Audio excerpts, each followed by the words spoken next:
clases sociales es la teoría de Marx, ¿ya? De Marx.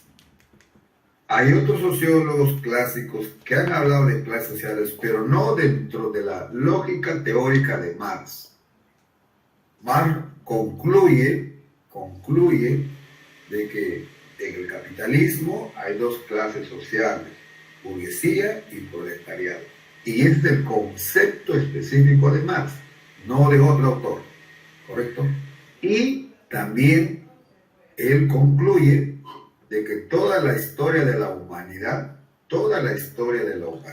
desde la sociedad esclavista hasta la actualidad, es la historia de la lucha de clase. ¿Y qué más concluye él? Que toda la sociedad cambia, ¿no? Cambia, toda la sociedad surge transformaciones a consecuencia de la lucha de clases. O sea, todo lo circunscribe a la teoría de la lucha de clases. Por eso que él tiene una obra específica sobre la teoría de la lucha de clases. Así es, terminología de Marx. Entonces vamos a estudiar. Entonces, las clases sociales, por si acaso, no solamente existió en el capitalismo, dice, existió desde la sociedad esclavista, pero ahí viene la diferencia. Las clases sociales del capitalismo no es la misma clases sociales de la esclavitud, ni tampoco del feudalismo. Son clases sociales, sí, pero no es la misma característica. En conclusión, ¿por qué clases sociales? Dice Marx. Porque son grandes grupos de personas que se definen, ¿no?, por la riqueza, ¿no?, por la riqueza que obtienen, por la riqueza que logran acumular. Entonces, en función a la riqueza que logran acumular, ahí se definen las clases sociales. Entonces, para Marx decía, ¿no?, existen grupos sociales, personas, grupos, comunidades que carecen de riquezas, son marginados. Muy al contrario, son tan marginados que son, como humanos, son confinados al trabajo forzado en contra de su voluntad. Eso es la sociedad esclavista. Por eso digo, es diferente al feudalismo, ¿no? Entonces, las clases sociales del esclavismo no es la misma clase social del feudalismo y por ende del capitalismo y por ende en el socialismo. En el socialismo también todavía subsisten clases sociales, por si acaso, según la teoría de Marx. El socialismo no significa que han desaparecido las clases sociales, sino en el socialismo, dice, las clases sociales, el objetivo del socialismo es extinguirlas, ¿ya? ¿Y cómo se extingue la sociedad? Por eso la misión, dice, del Estado socialista es extinguir las clases sociales en la medida que desarrolle, ¿no?, la distribución equitativa de las riquezas. Y la única forma de determinar la distribución equitativa de la riqueza, dice, en el socialismo, es, dice, a través de una política del Estado, a través de implementar la propiedad social de los medios de producción. Así dice Marx. La única forma, ¿no?, de lograr la extinción, no la desaparición, la extinción, que son dos conceptos diferentes, la extinción de las clases sociales es en un proceso gradual, ¿no? Es un proceso gradual de implementar, de imponer, ¿no?, la implementación, ¿no?, de los medios de producción, de todos los medios de producción, a manos del Estado. Entonces, el Estado, dice, debe de asumir el rol, ¿no?, el rol de implementar el control de los medios de producción. Y hay dos formas en la historia de la humanidad que nosotros conocemos hasta ahora dos formas como se ha implementado, ¿no? Esa implementación, ¿no? Del control de los medios de producción a través del Estado. Tenemos Cuba, que hizo de modo radical, total, ¿no? Tenemos Nicaragua, de modo radical, total. Teníamos Rusia, en la época de la Unión Soviética, 1917, de modo radical. Tenemos China, ¿no? Igual, de modo radical en la época de Mao Zedong. Tenemos Corea, Vietnam, de modo radical en su época de la revolución. Por eso le llaman la revolución socialista. Tenemos Venezuela, de modo radical, ¿no? La implementación del modo de producción socialista. O sea, la expropiación, la implementación, ¿no? Del control del Estado, de los medios de producción en Venezuela. Y esa política de la implementación, de la expropiación de todos los recursos o medios de producción, los recursos, los medios de producción son todos los recursos, por si acaso, ¿ya? Económicos, todos los recursos económicos. ¿Y cuáles son los recursos económicos? La tierra, la minería, las grandes industrias, todo. Todos son medios de producción, por si acaso, ¿ya? Repito, la tierra, la agricultura, la minería, ¿correcto? Las industrias, ¿no? Todo, transportes, comunicaciones, todos son medios de producción. Todo esto pasa a manos del Estado, ¿no? Control absoluto del Estado. ¿Qué significa control absoluto del Estado? O sea, del modelo capitalista de privatización, de propiedad privada, pasa a ser propiedad social. ¿Qué es propiedad social? Control del Estado. Esa es la teoría de Marx, jóvenes, ¿ya? Teoría de Marx. Por eso la teoría de Marx es controversial, ¿no? Hasta hoy en día, para los que estudian las ciencias sociales. Ya quieren ustedes entenderlo para analizar de cómo estamos en la historia de la humanidad. Muy bien, pero ¿por qué les señalé esos países, no? En esa época, así se implementó. Pero en esta época ya cambió, el mundo cambió, la sociedad cambió, ¿no? Ya no es tan fácil implementar, ¿no? El control absoluto de los medios de producción por el Estado. Ya no es fácil.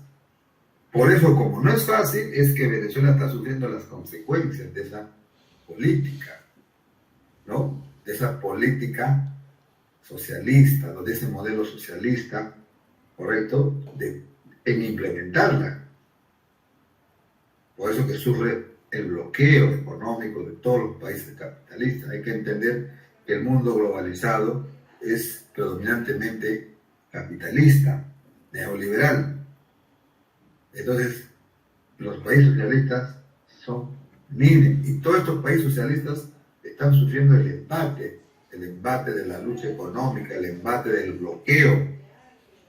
Y uno de los últimos países que ingresó a la era del modelo socialista es la que está sufriendo las consecuencias muy duras, que es Venezuela.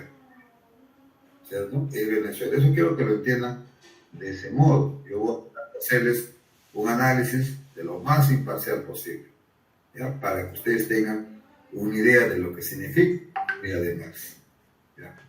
Alguien está queriendo entrar, lamentablemente cuando yo comparto pantalla ya no lo veo, ¿ya? Y eso me imposibilita, ya voy a retroceder nuevamente, no va a hacer perder tiempo, voy a dar el último pase, ¿ya?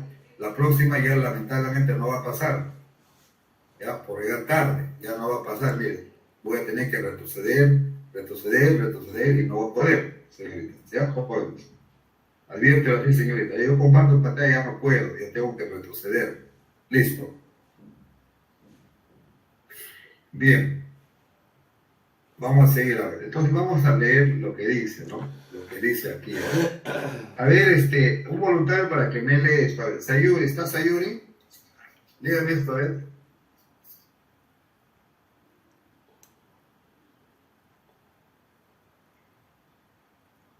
Ya. ¿No estás? A ver. Sí estoy. ayúdame a leer eso, por favor. Ya. Dentro de la teoría marxista, las clases sociales son el producto de las diferentes relaciones de producción a lo largo de la historia. Así, en cada época predominaron distintos modos de producción que originaron la existencia de diversas clases sociales, las cuales son antagónicas y se encuentran en constante lucha dialéctica para imponerse. En este sentido, dentro de la época en que vivió Marx, se desarrollaba un modo de producción capitalista que dio origen a la lucha de clase entre los burgueses, dueños de los medios de producción, y los obreros, que formaban parte de la clase trabajadora. Muy bien, ese es el análisis de Marx, Jorge, ¿ya? Entonces Marx de ese modo empieza a analizar, ¿no?, de cómo se ido configurando las clases sociales en la época, tanto en la historia de la humanidad y en la época del capitalismo, ¿no? Entonces surge una nueva clase social, dice, ¿no? En el feudalismo hubo otra clase social, ¿correcto? El señor feudal y los campesinos, ¿cierto? Y en el capitalismo ya no hay feudalismo, ya no hay campesinos. Lo que ahí dice Marx es, hay obreros y burgueses, hay burguesía. O sea, uno dice, el modo de producción capitalista es esclavista. No, no es esclavista. No es esclavista, es diferente la categoría sociológica de la esclavitud, ¿no? Lo que se puede decir es que hay trabajos, de repente, trabajos en condiciones de esclavitud, que es muy diferente, pero no es la esclavitud. ¿Qué es la esclavitud? Es el trabajo forzado, física y psicológicamente, bajo la estrategia del confinamiento forzado. Esa es la esclavitud, forzado, ¿no? El encadenamiento ahí, para trabajar hasta morir. En el capitalismo no hay ese encadenamiento forzado, ¿cierto? Hay otro tipo de acondicionamiento. Es el acondicionamiento, ¿no?, en las condiciones de vida. Es el acondicionamiento, ¿no?, ¿qué les digo? A ver, de estrategias de pagar poco si quieres trabajar, ¿cierto? Esa estrategia es lo que es en el capitalismo. Por eso hace un momento le hablaba de los modelos capitalistas. Entonces, ¿qué es lo que han hecho los modelos capitalistas? Como no es fácil construir un socialismo, hay muchos países que han dado un viraje dialéctico, ¿ya? Un viraje dialéctico. Lógico, ya no está Marx. Marx planteó una lucha frontal contra la burguesía, pero la realidad es que no se puede. Entonces, la realidad es que los nuevos líderes están entendiendo que no es tan fácil como Marx lo planteó. En realidad, una lucha frontal, radical, tiene que ser dialéctica gradual. Por eso que China da un retroceso y desarrolla una economía mixta. Pues en China lo que hizo es, de ese socialismo, ¿no?, puro al 100%, da un retroceso y deja ingresar al país de China, a su economía de China, al mundo capitalista internacional, para que inviertan, para que generen industria, porque la clave del desarrollo de un país está en la industria, jóvenes. No está en una economía de servicios. Yo les expliqué en una clase, me acuerdo, ¿ya? ¿Qué significa la diferencia de una industria capitalista con una economía de servicios? Le dije hace un momento. ¿Qué es un servicio? ¿Cómo vive un país bajo una economía de servicio? ¿Qué es el Perú? ¿Qué es servicio? Bufete de abogados. ¿Qué es servicio? Grandes hoteles. ¿Qué es servicio? Educación, colegios privados. ¿Qué es servicio? Emporios comerciales grandes de restaurante, ¿no? Grandes restaurantes, gastronomía. ¿Qué es servicio? Tragamonedas. ¿Qué es servicio? ¿No es cierto? Empresas consultoras de servicio de vigilancia, ¿no? ¿Qué es servicio? Empresas consultoras que generan mantenimiento a los postes de luz, por decir. Ahora las empresas eléctricas contratan service, ¿no? Service, ya. Mantenimiento. Servicio. ¿Correcto? Quiero que entiendan lo que es economía de servicio. Con una economía industrial. Los países que desarrollan economía de servicios son países pobres, donde solo va a enriquecer una clase determinada de personas, van a enriquecerse de esa economía de servicios. La mayoría van a vivir en unas condiciones, ojo, de condiciones sociales modestas, de clase media, baja. Ejemplo, yo les puse, creo que a ustedes fue un ejemplo, ¿no? Cuando uno va al restaurante, va a la campiña, ¿no? Los fines de semana o entre semana, hay una competencia de los restaurantes en la gastronomía. Uno se va a Guaral, encuentra unos hermosos restaurantes del Robertín, uno va a Huacho, un hermoso restaurante, ¿no? El Fondo Palmira. ¿Y qué observa? Uno observa, pues, qué hermosa infraestructura es, ¿no? Qué hermoso local, grande. Uno observa cantidad de público que entran a comer. Y uno analiza, como sociólogo, a ver, ¿qué veo? A ver, 1, 2, 3, 4, 5, 6, 7, 8, 9, 10, 11, 12, 20 mozos. 20 mozos que están trabajando ahí, están atendiendo, ¿no?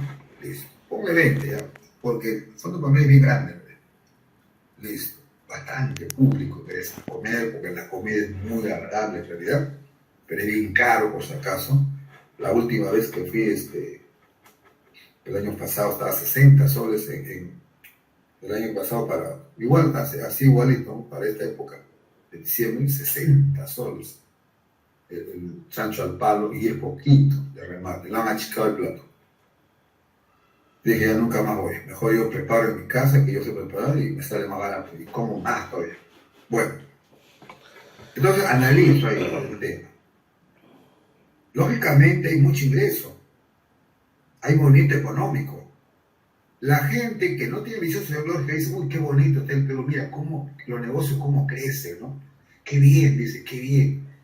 Ah, estamos muy bien, viva el modelo económico del Perú. Pero no tiene un análisis sociológico de que ese modelo, este tipo de negocio de servicio, solo va a enriquecer al dueño. Al dueño. ¿Cuántos son el dueño? 1 o 2, no más. ¿Quién va a ganar más? El cocinero. Un poquito más. ¿Y qué ganan los mozos? ¿Cierto? Las propinas. Si es que el dueño no le quita las propinas, por si acaso, porque hay restaurantes que las propinas van mitad a mitad con el dueño. Dice, porque es mi negocio. Dice. Así es. Entonces, un negocio tan grande, ¿cuál fue la opción laboral? Póngale 20 trabajadores. ¿Quién se enriquece? ¿Cuál es la fuente laboral? Es mínima, 20. No más. Por eso somos un país pobre. Uno se enriquece, una mínima proporción de personas que enriquecen y se va formando una nueva clase social. ¿Cuál es la diferencia? Si en ese mismo lugar, en ese Fondo Palmira, existiera una industria, una planta industrial, generaría más desarrollo, más fuente de trabajo. Ya no trabajarían 20, trabajarían 1000. ¿Y cuánto ganarían? Ya no ganarían ese monto, ya no tendrían peso a las propinas, porque se requiere con esta nueva era tecnológica de inteligencia artificial, ¿no? Del espacio digital, entonces se requiere más profesional, entonces un profesional no le va a pagar mínimo, tiene que pagar un poco más, ¿no es cierto? Esa es la diferencia de la industria. El Estado gana más, ¿correcto? Más fuente de trabajo, mayor desarrollo tecnológico, que va a repercutir en unas mejores condiciones sociales de vida, va a mejorar la educación, porque las nuevas industrias requieren nuevos profesionales, necesitan trabajadores más inteligentes. Miren la diferencia. Miren la diferencia con un país industrializado, o un país en una economía de servicio. Nunca se ven jóvenes. La economía industrial es la que da mayor desarrollo a un país, la que permite, ¿no?, mejores condiciones de vida. Eso es lo que debemos aspirar como ciudad, pero lamentablemente nuestra clase política no quiere ingresar a la era industrial. No la va a hacer, porque ya se acostumbraron. Más decía, hay clases sociales que empiezan a parasitar. ¿Qué es parasitar? Es acomodarse a ese mismo tipo de servicio, de trabajo de servicio, de economía mercantil simple, le llamó Marx. La economía mercantil simple es esa, ese restaurante, es ese hotel, es esa consultoría de servicios, ¿no?, para mantenimiento de agua y desagüe, de cable de luz, etcétera, etcétera. Economía mercantil simple le llama Marx. Y la lógica dialéctica es que la economía mercantil simple debe transformarse en una economía capitalista. Y eso significa economía industrial. Eso es nuestra orfandad. O sea, la mentalidad de nuestra clase burguesa en el Perú es una mentalidad de una economía de servicio. ¿Por qué? Porque ganan bien, se enriquecen bien. No le interesa la nación, le interesa él como persona. En una economía industrial, en cambio, el capitalista gana más, pero está contribuyendo al desarrollo y al prestigio de toda la nación. Caso Rusia, por ejemplo. En Rusia todo es industria.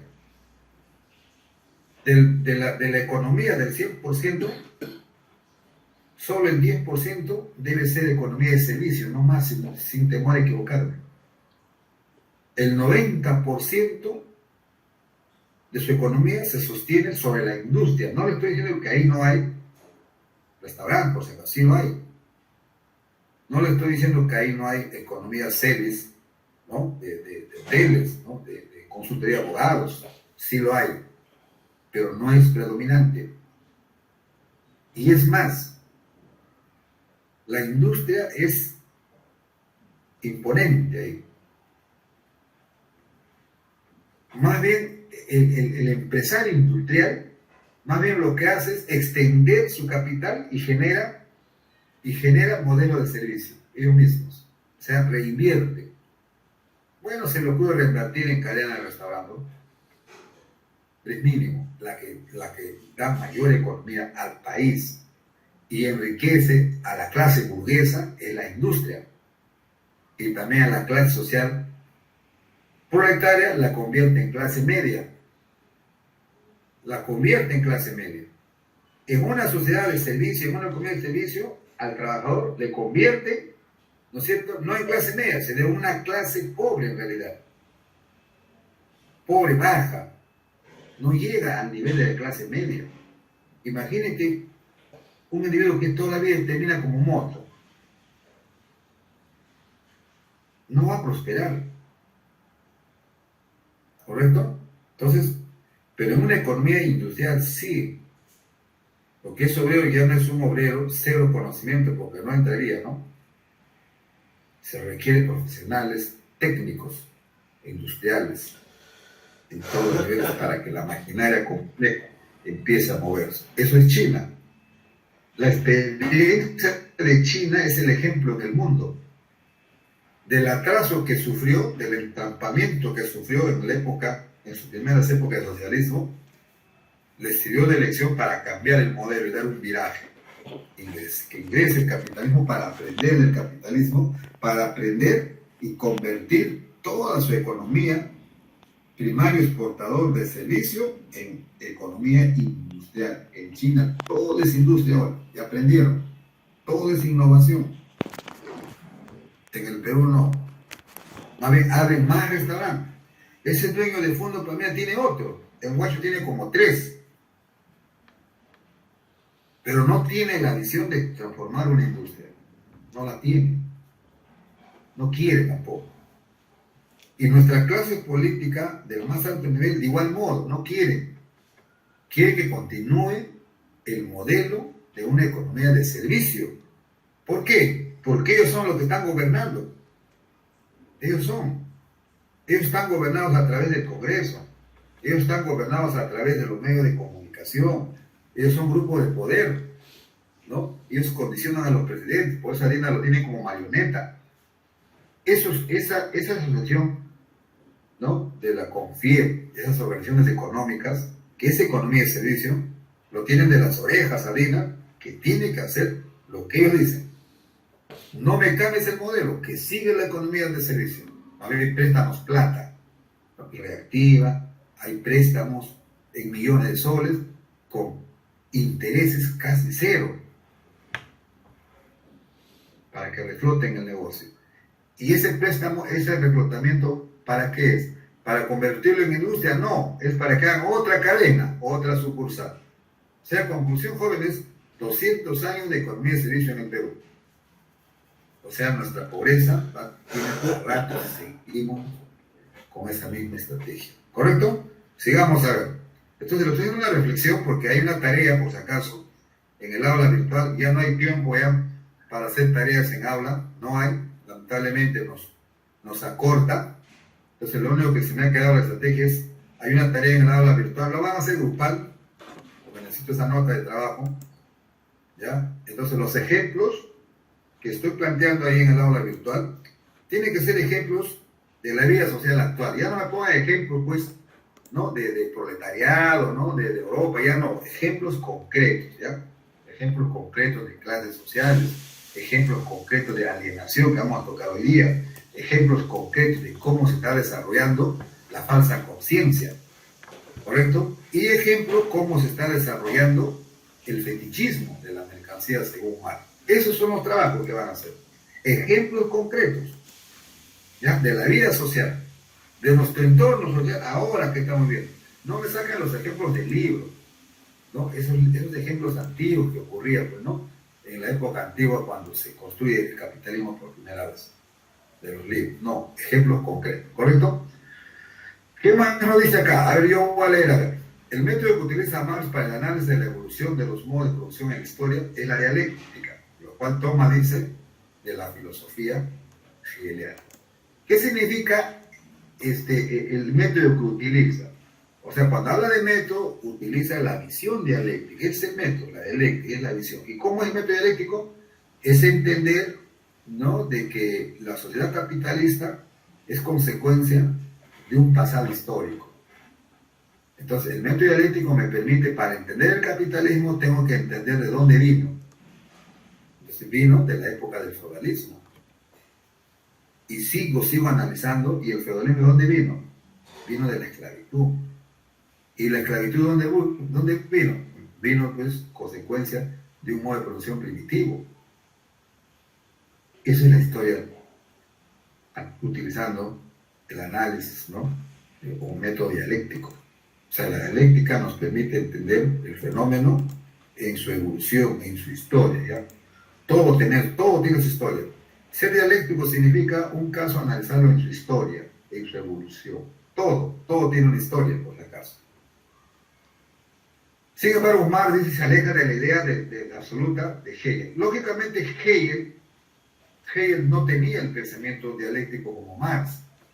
Para Hegel, la historia era simplemente vislumbrar el capitalismo, y mire, siendo dialéctico, como enseñaba él de que el capitalismo es la última fase de la historia. Prácticamente eso es lo que dio a entender, ¿no?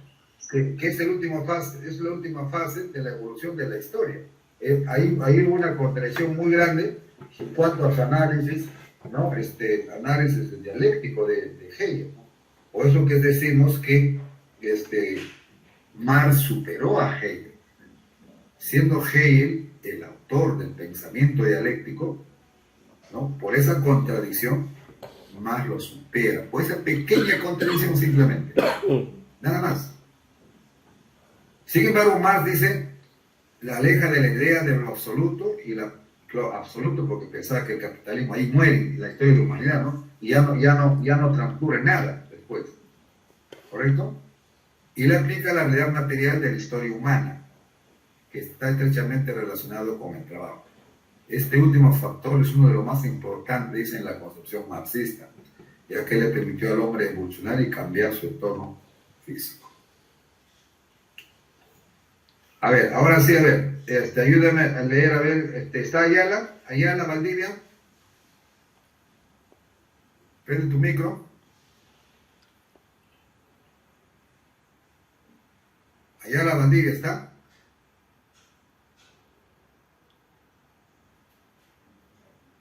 ¿No está?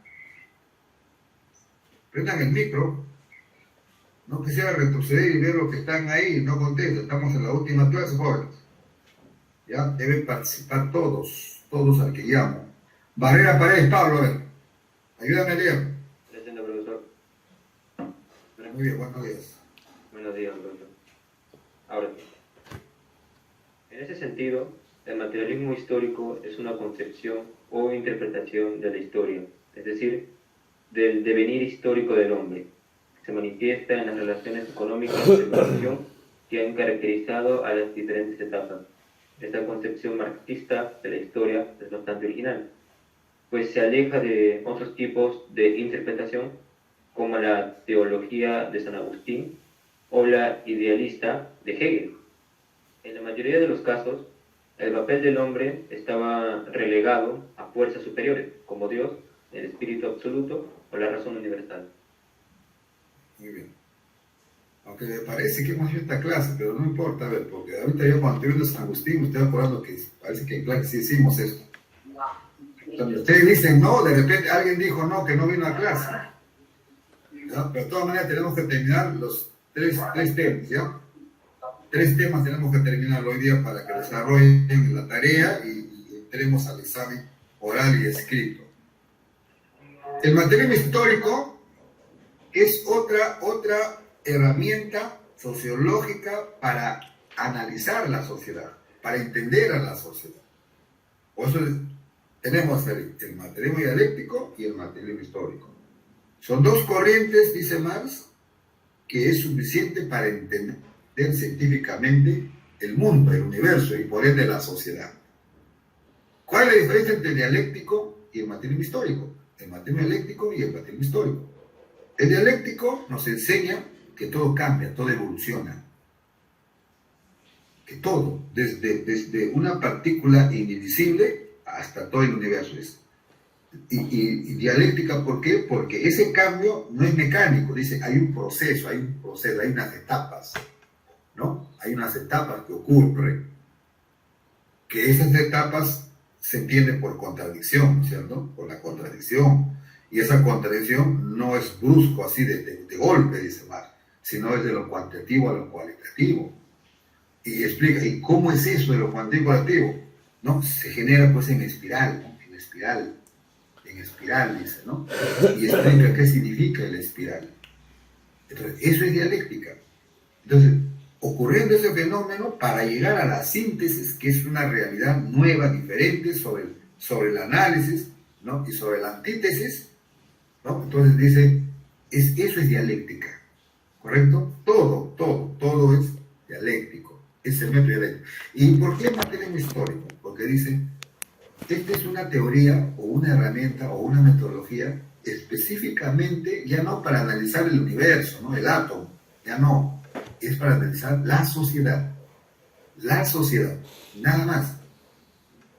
Y si aplico la metodología del materialismo histórico, tengo que partir del siguiente principio, dice, que la sociedad también es materia, que la sociedad no apareció de la nada, que no hubo un Adán y Eva que dio origen a la sociedad. No, el materialismo histórico no soporta esas teorías místicas, religiosas. Para el materialismo histórico, dicen, la sociedad es un devenir histórico, ¿no? Es un devenir histórico de la humanidad desde los inicios, en que hubo condiciones de vida en la Tierra.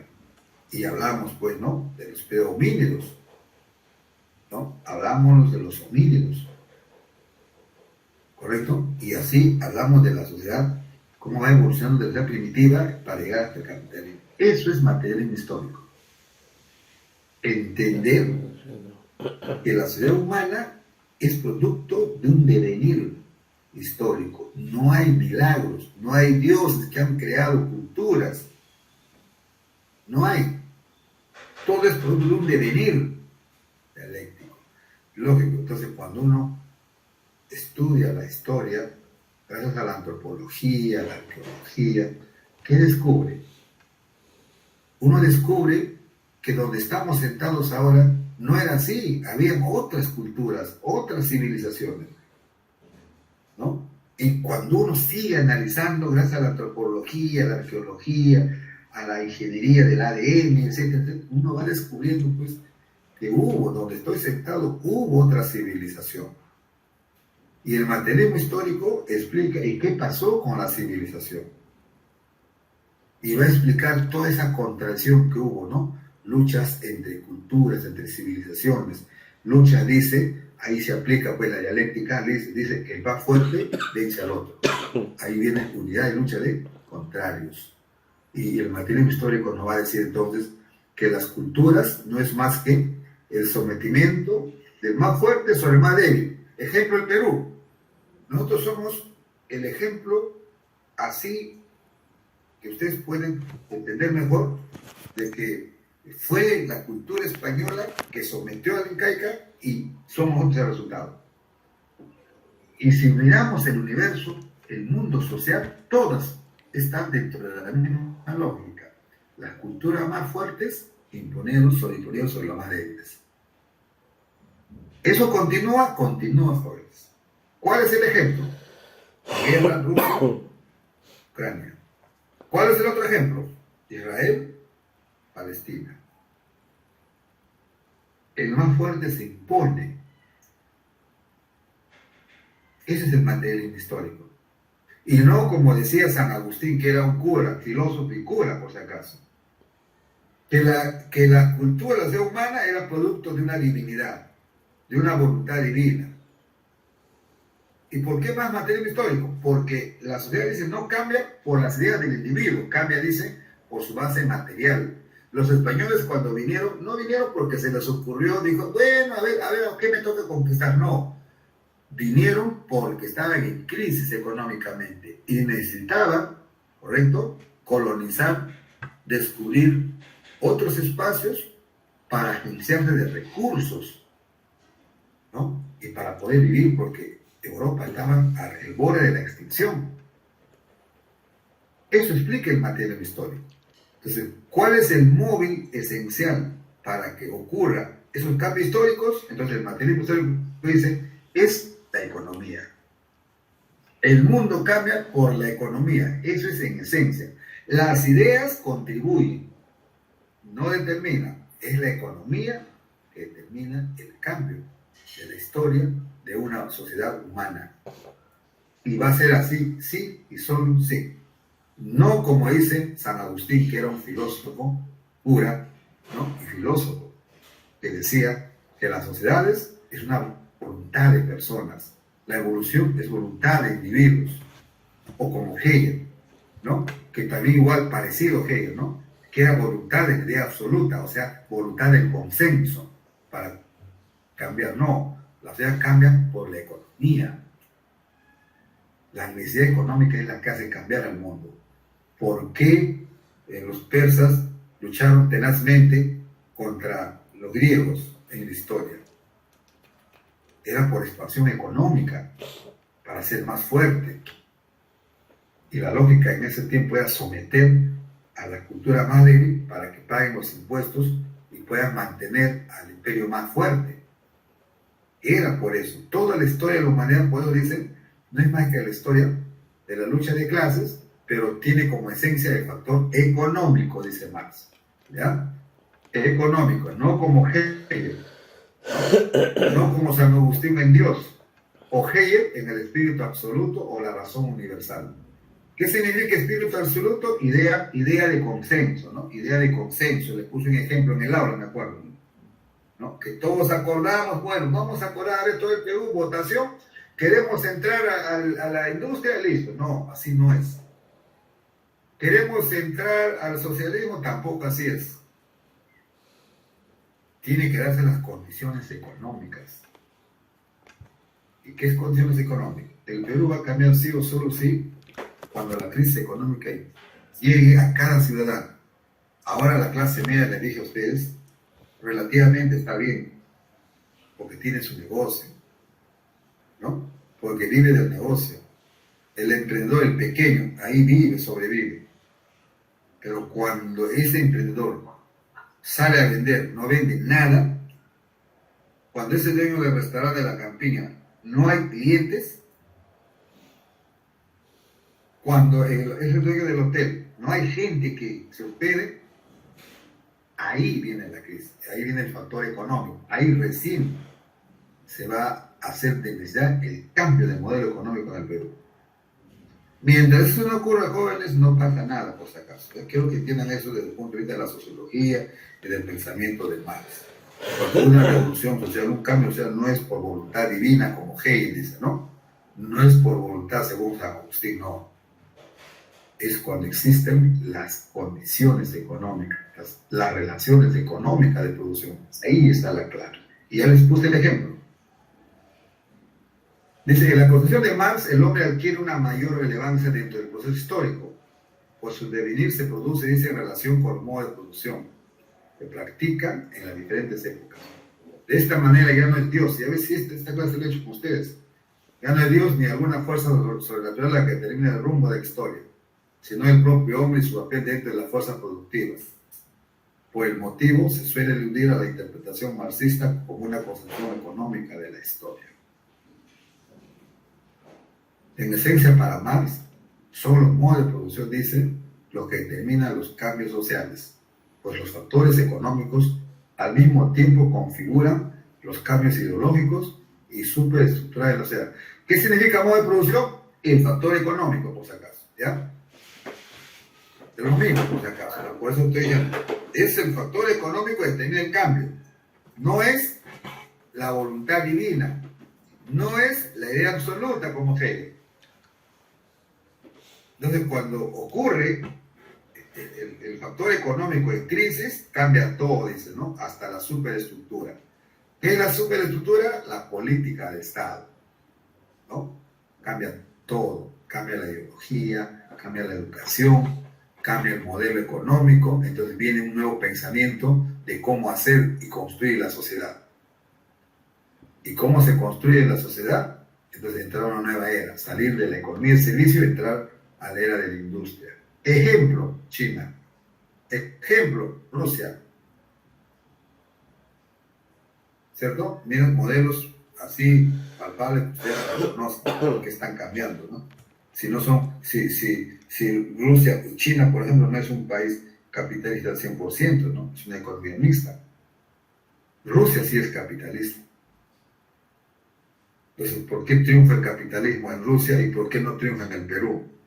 Porque Rusia tiene dos elementos, ya no se olviden, dos elementos tiene claves. Uno, es una economía industrial, industria. Y dos, existe, ¿no? En su población, en su sociedad, existe la visión nacionalista, que significa ética y valores. Por eso son fuertes. ¿Y qué significa eso? Que no le pueden robar al Estado lo que le corresponde, la parte del Estado. Ahí al corrupto lo fusilan. En el Perú al corrupto lo premian. La Patricia Chiriano ya se fugó a España, fíjense, porque sabe que va a tener en la cárcel. Esa es la clase política del Perú, plagado de corrupción, y eso refleja en la crisis. O sea, existen como clase social para robar al Perú, para pagarse más, pero no tienen la idea cómo industrializar la nación, la economía, cómo incentivar a la industria, cómo convertir en industria, ¿no?, todos los medios de producción que existen en todo el territorio nacional. Dos cosas pasan: no saben, y los que saben no lo quieren hacer. ¿Y de dónde tenemos que aprender? Miremos el mundo, miremos Rusia y miremos China, nada más como ejemplo. Cómo se hace economía industrial, cómo se inicia. Eso es lo bonito de la teoría Marx, ¿ya? En conclusión, a ver, vamos a definir las clases sociales. ¿Qué son clases sociales según Marx? Dice, las clases sociales son grandes grupos de personas que se definen o ubican por la distribución desigual de las riquezas, es lo que dije al inicio. Es decir, por la proporción que le corresponde a cada uno de ellos, o sea, en la sociedad. ¿Cuál es la proporción que me está correspondiendo a mí con todo mi trabajo? Pues ahí me ubico yo en una clase social. Y yo estoy ubicado en la clase social media, ni siquiera media alta. Para estar en la clase media alta, tendría que ser empresario, tener muchas empresas, ¿no? Una cadena de hoteles, lo que es el pensamiento, ¿no? Servicios en el Perú, pues el capitalismo es de servicio, por este caso en el Perú. O sea, en otras palabras, algunos dicen primario exportador, que es lo mismo, ¿ya? Economía de servicio, anote para que no se olviden, usted tiene que saber estas categorías, ¿ya? No se olviden, jóvenes, porque en algún momento le van a preguntar en los ciclos superiores, ¿qué modelo económico vive el Perú? Uno es el primario exportador, que está muy bien, que es economía de servicio. ¿Y qué es primario exportador? Simplemente tenemos la lógica, ¿no?, de producir para exportar todo en bruto. Y luego allá nos lo devuelven, fíjense, ¿no?, con un valor agregado. Nos la devuelven transformado en tecnología. El cobre que exportamos nos lo devuelven transformado en licuadora. Porque la licuadora, por si acaso, utiliza mucho cobre. Si ustedes analizan bien, desarmen el motorcito adentro y van a ver ahí cantidad de cobre, ¿no? Entonces, ese es el modelo económico en el Perú. Muy bien, terminamos esta parte. Preguntas hasta ahí, a ver, ¿está claro? ¿Está fácil? ¿Algo que aclarar? ¿Algo que ampliar? Jóvenes, futuros sociólogos, pregunten, a ver, ¿todo conforme? ¿Sí o no?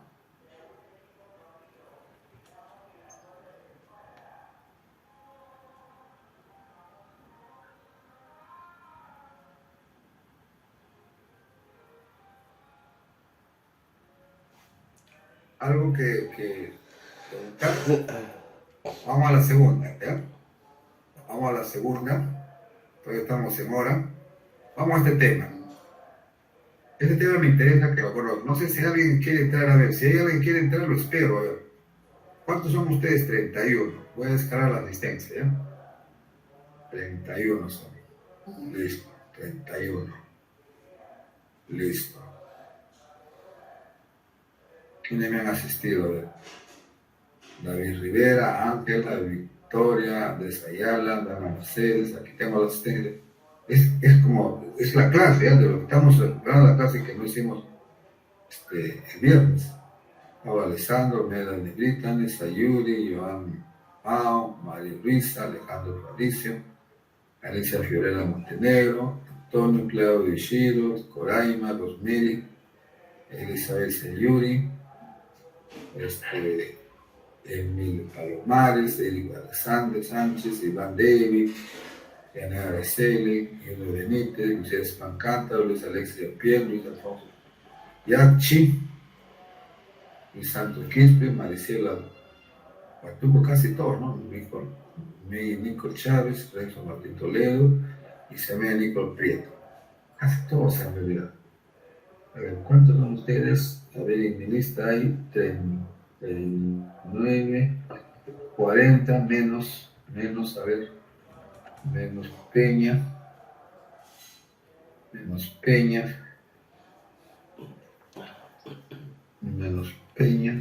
son 39 ustedes, ya son 39 matrículas, no han asistido, menos yo, no han asistido 9. Bueno, esos 9 estudiarán por su cuenta, ¿no? Para llorar, el examen, qué sé yo. Listo, no hay problema. Por algo será que no han tenido tiempo de ingresar, ¿no? Hay que darle ver el beneficio. Que alguien escribió por acá, miércoles el examen escrito, ¿no? Por eso estoy haciendo clase hoy día. ¿Ya? Miércoles examen escrito y el viernes es el oral. Y el trabajo está configurado en aula virtual hasta el día 24, ¿ya? 24 de la noche, cosa que el 25 lo califico, ya el día 26 juego la nota para coger del 26 al 29, ahí terminó, chao, chao, chao, chao, ahí, ¿ya? Listo, vamos a ver, vamos con la teoría de la alienación, según Marx, según Marx, que no es lo mismo que la teoría de la falsa conciencia, ¿ya? Es parecido, pero no es lo mismo. Entonces, esta es una teoría muy interesante de Marx, cómo lo desarrolló Marx. Voy a leer yo primero, ¿ya? La alienación, dice, en un contexto sociológico, se refiere a un estado en el que un individuo se siente separado, desconectado o desvinculado de su entorno social, de sí mismo o de su trabajo. En términos más generales, se refiere a la sensación de no pertenecer, de estar aislado o de ser incapaz de relacionarse plenamente con otros en la sociedad. Desde el punto de vista de Marx. O sea, es una categoría sociológica que Marx lo desarrolla y descubre que ocurre, esto es verdad, ¿no? El alienado es el que es parte de un proceso productivo, dice Marx, pero trabaja de tal manera que sabe en su conciencia que el bien que está produciendo no le pertenece. No le pertenece. No se siente identificado. Y eso que a pesar que en el esclavo y amo nos decía, ¿no? Que es el esclavo, es el trabajador que crea la cultura. Pero dice, está tan alienado que no siente. A ver, ¿cómo es eso? A ver, voy a trabajar por cumplir. En su lógica está que le paguen la remuneración. En su lógica está sobre la remuneración. O sea, no siente, dice, no siente en su acción espiritual, material, de lo que produce, de lo que crea, desde el punto de vista intelectual y manual.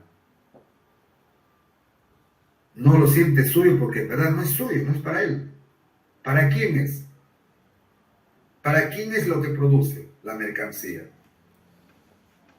¿Quién sabe? ¿Para quién es?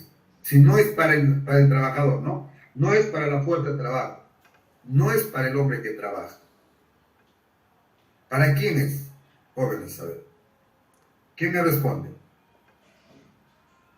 Valeria, ¿para quién es?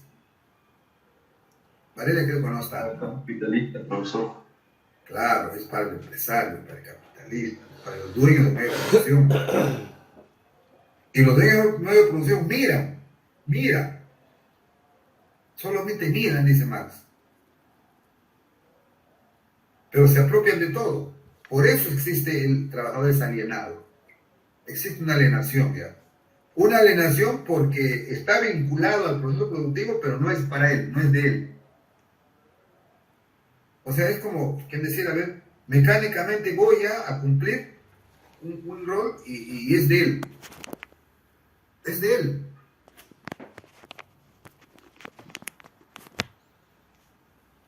O no es para él. ¿No? ¿Qué es para él solo? La remuneración.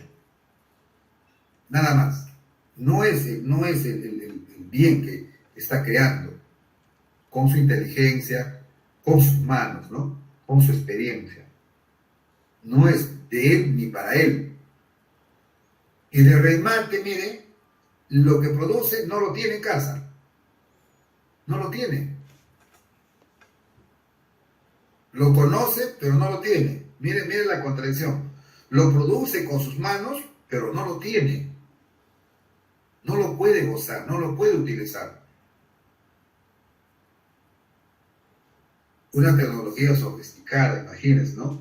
Un televisor de última generación, no lo tiene. No puede.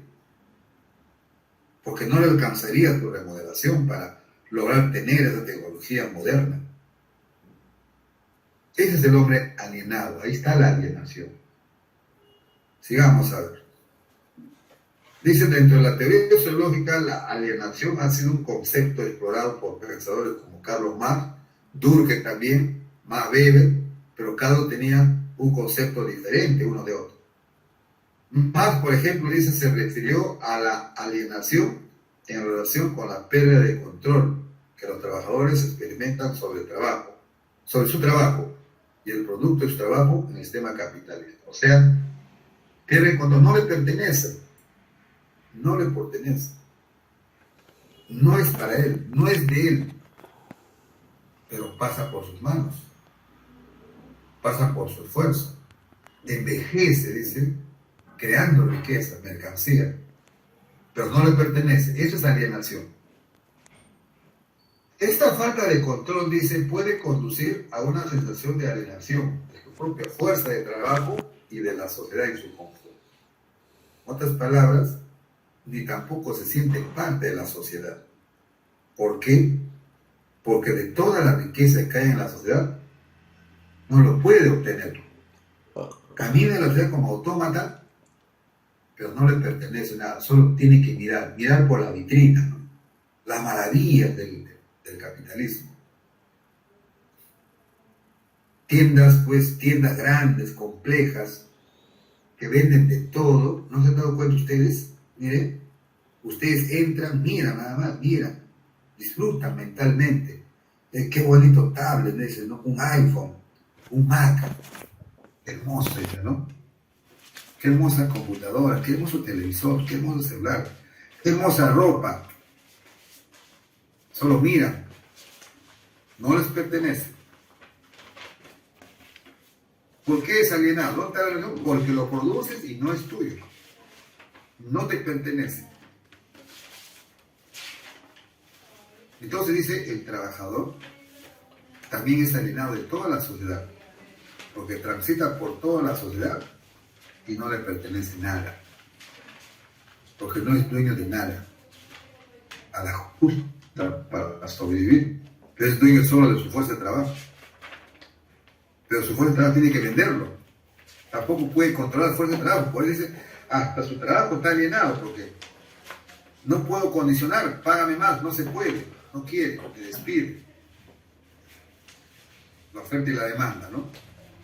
No me quiere. En resumen, dice, la alienación en sociología se refiere a un estado de desconexión, separación o falta de integración en el entorno social, laboral o en la entidad personal, y ha sido un concepto central para comprender las dinámicas sociales y laborales en la sociología. Ya le dije, en el entorno social, uno ve la sociedad, las maravillas que hay en la sociedad, en una sociedad capitalista, hay de todo, es verdad, hay de todo, pero solo miramos, estamos desconectados, no podemos tomarlo, no se puede, hay unas reglas, ¿no? Hay una regla de cohesión social. No puedo tomarlos porque me voy preso, si no lo pago. Puedo tomarlos en la medida que puedo pagar. Incluso para asistir, ¿no? Hermoso restaurante, fíjese, carísimo. Solo uno pasa por la puerta. En resumen, dice, el hombre en el capitalismo vive alienado incluso de toda la sociedad. Es como si no fuéramos parte de la sociedad. Es nuestro país, pero no somos parte. Eso pasa porque dice Marx, porque el individuo no toma una conciencia de clase. No hay una conciencia de clase. Ideológicamente no entiende. No entiende que él es dueño de la riqueza. Él creó la cultura. No entiende que a él le pertenece. Por eso Marx le dice, no, tú eres el creador de riqueza y tú debes tomarla. Pero para tomarla, primero tienes que hacer una conciencia de clase. Ideológicamente, dice Marx, tienes que tener claridad y entender que te están explotando, que están abusando contigo. Entonces, dice Marx, entonces ahí está el camino. Primero edúcate, primero desarrolla una conciencia social. Si no desarrollas una conciencia social, ideológica y política, puedes cambiar nada. ¿Quieres cambiar el mundo? ¿Quieres recuperar lo que te pertenece? ¿O quieres vivir alienado toda tu vida? Entonces desarrolla tu conciencia social, tu conciencia, ojo, de clase. ¿Qué es conciencia de clase? O sea, entender la conciencia de clase, dice Marx, ¿no? Dice, es una dialéctica, dice Marx, ¿no? La conciencia de clase. De clase en sí, en clase para sí, habla de una categoría más. ¿Qué es eso? A ver, dice, el obrero es obrero. Como clase social en sí, es un obrero, él sabe que es un obrero. Él sabe sus limitaciones. Lo tiene ya claro, que es su limitación, ¿no? Obediencia absoluta y trabajar, hora y cobrar y punto. No puede tocar nada, no le pertenece la riqueza que él crea. Pero el día que tome una conciencia de clase, él, para sí mismo, recién va a reaccionar y va a decir, pero si eso nos pertenece, ahí va a cambiar el mundo. Ahí viene la revolución social. Entonces, el individuo que desarrolla una conciencia de clase elevada, ideológica y políticamente, recién va a empezar el cambio. Y eso conlleva a una revolución social. ¿Por qué cambió Cuba? Porque desarrollaron una conciencia de clase, por si acaso. ¿Por qué los chinos? Por una conciencia de clase. ¿Por qué hubo revolución en estos países como en la época de la Revolución Francesa? Porque desarrollaron una conciencia de clase, ¿no? Los líderes del siglo de las luces, una conciencia de clase. Esa es la diferencia, joven, ¿no? Mira, alienación, conciencia de clase. Pregunten, ¿ah? Pregunten, ¿alguien quiere entrar? Fíjense, ¿alguien está tocando la puerta? ¿Ya? ¿Alguien está tocando la puerta? Quiere entrar, miren, Juan Pablo Ramírez, que Juan Pablo no estaba leyendo antes, ¿qué pasó? ¿Qué pasó, Pablo?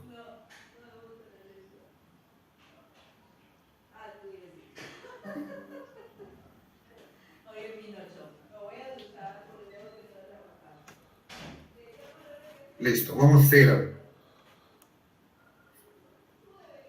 La teoría de la alienación, dice, es uno de los principales planteamientos para entender la crítica marxista al sistema capitalista.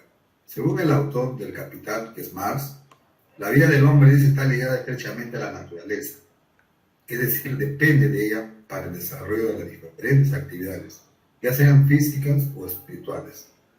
El ser humano, sin embargo, a diferencia de los demás seres vivos, no toma directamente los recursos naturales, sino que puede modificarlos y adaptarlos según su necesidad. Incluso los recursos naturales no nos pertenecen. Tanta es la alienación que uno ve los recursos naturales no los puedes tomar porque tiene dueño. Hasta para vivir. Hemos nacido en un territorio, pero no nos pertenece. Somos peruanos, pero no nos pertenece. Esa es la teoría de la alienación, según Marx. Hermosa teoría. Componentes de la alienación. Ahora sí, a ver. Cóndor Ochoa, léame por favor.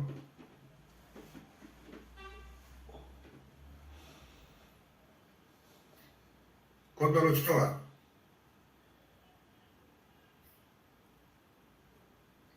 Entonces no está. Entonces estoy viendo que algunos han entrado y ya se fueron. A ver, levante la mano a los que están, a ver, porque si no, miren, está por gusto. A ver, voy a entrar acá ahorita. Está por gusto. Hay algunos que no están. ¿Por qué estoy llamando? No contestan. Ya, estoy llamando, no contestan.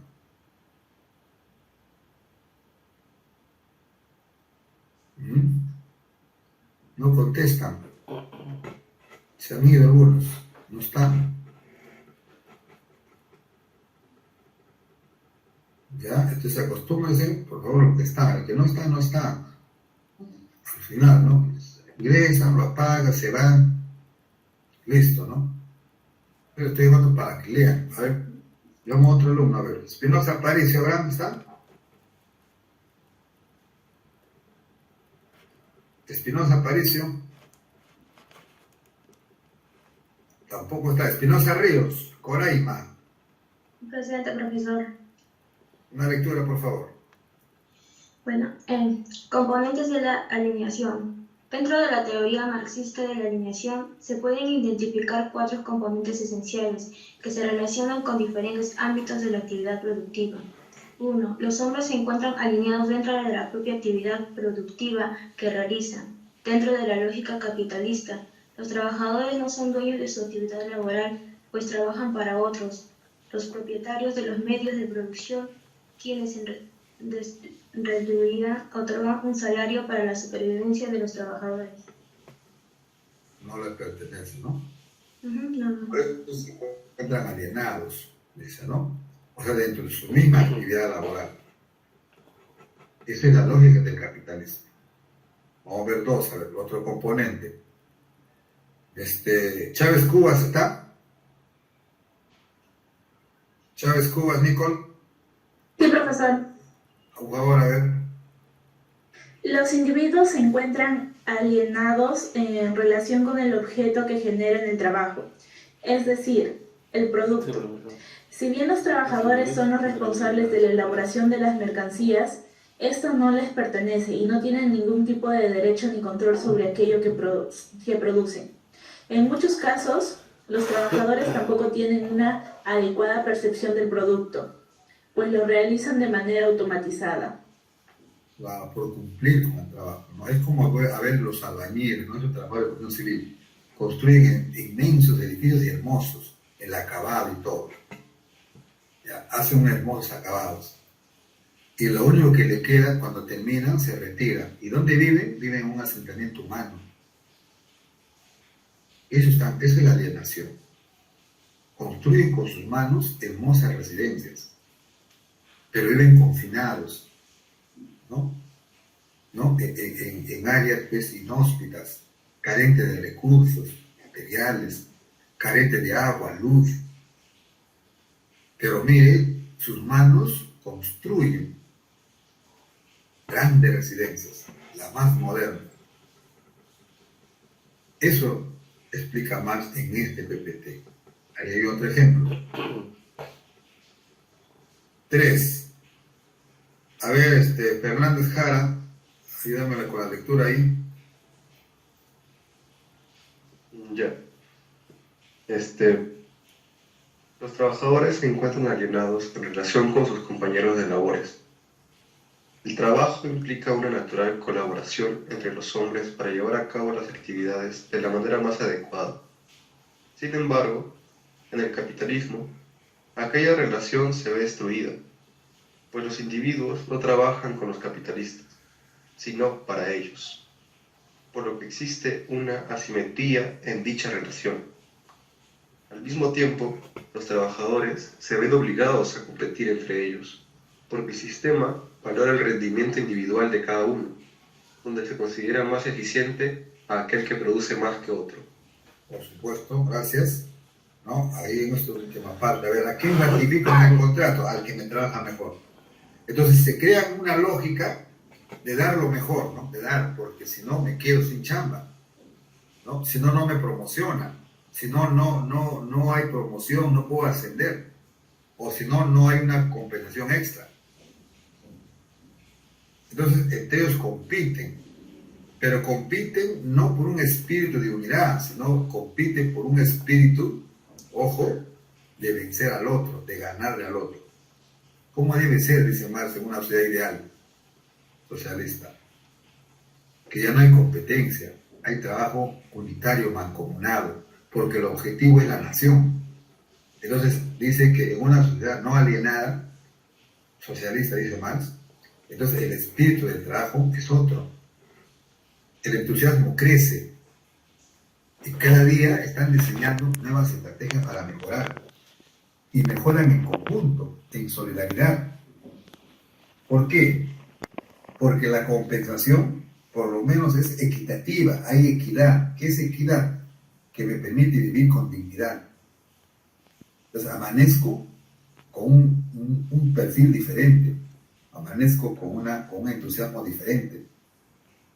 Esa es la diferencia en un capitalismo, un modelo capitalista, de un obrero o una sociedad socialista. Entonces, usted ha dio la contraparte para que ustedes entiendan mejor en esta parte. Entonces, la relación laboral siempre dice el trabajador que está siempre ganar al otro, por si acaso, yo ser el mejor. Yo tengo familiares que trabajan, me dicen, gané mi cuenta, entonces le digo, ahora ponte mosca, le digo así, al consejo. Tiene que dar lo mejor de ti. Sé puntual. Sé el ejemplo. Gánales a todos. No porque el otro llegue a tarde, tú vas a llegar tarde. Tienes que ser puntual. Deja el celular. No porque el otro está en el trabajo en el celular, no. En algún momento, eso va a influir mucho para que te promocionen y para que te ratifiquen. Lamentablemente así ocurre en este espacio laboral nuestro. ¿Quieres avanzar? ¿Quieres competir? Tienes que ser diferente.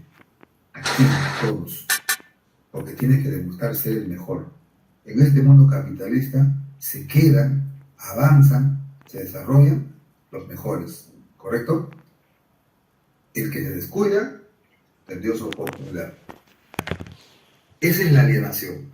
Entonces estamos alienados no porque queremos integrarnos como personas, ¿no? No hay una integración, lo que hay es un divorcio intelectual.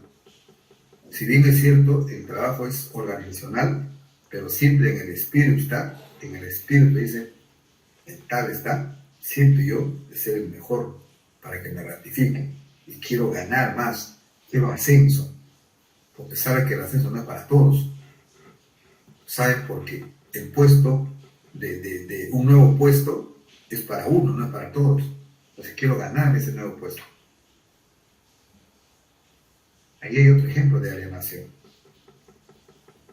4. A ver, Flores, López, Harry, Sandy, ayúdame a leer, a ver. Ya vamos a terminar, falta otro PPT más, terminamos. Flores, no está Flores. Huatuco Álvarez, Maricielo. Huatuco Álvarez. Presente. A ver.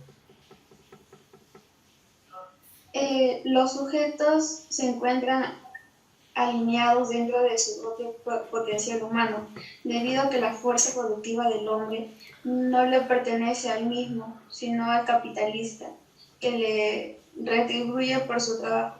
Los sujetos ven reducidas sus posibilidades de realizarse como personas de manera libre, pues la relación capitalista siempre los atará a una relación de dependencia de los propietarios de los medios de producción. Claro, a ver, esta es una regla, sí, pero sin embargo, jóvenes, presten atención, hay una excepción, ¿no? Ahora tampoco es absoluto, ahí quiero aclarar, a ver. Gracias, señorita, por la lectura. No se olviden, no es alineados, ¿ya? Tienen que agregar la E. Alineados es diferente de alienados, ¿ya? Es diferente. Ya, cuando me escriban en el examen, no me pone alineado, es de alinear, no, este es alienado, que es diferente de alineados, ¿ya? Son dos términos diferentes, por si acaso. Entonces, ¿qué ocurre?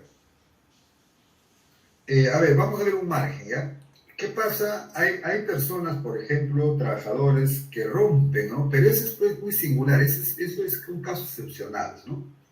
Que trabajó en una organización capitalista, empresarial, aprendió muchas estrategias, a pesar de estar alienados, pero de repente ve la posibilidad, dice, aquí no puedo crecer más, aquí voy a ser siempre dependiente, mi condición como persona no voy a cambiar, mis hijos van a vivir siempre en lo mismo, mis colegas, fíjense, viven igualito, sus hijos son clase media, pobre, listo.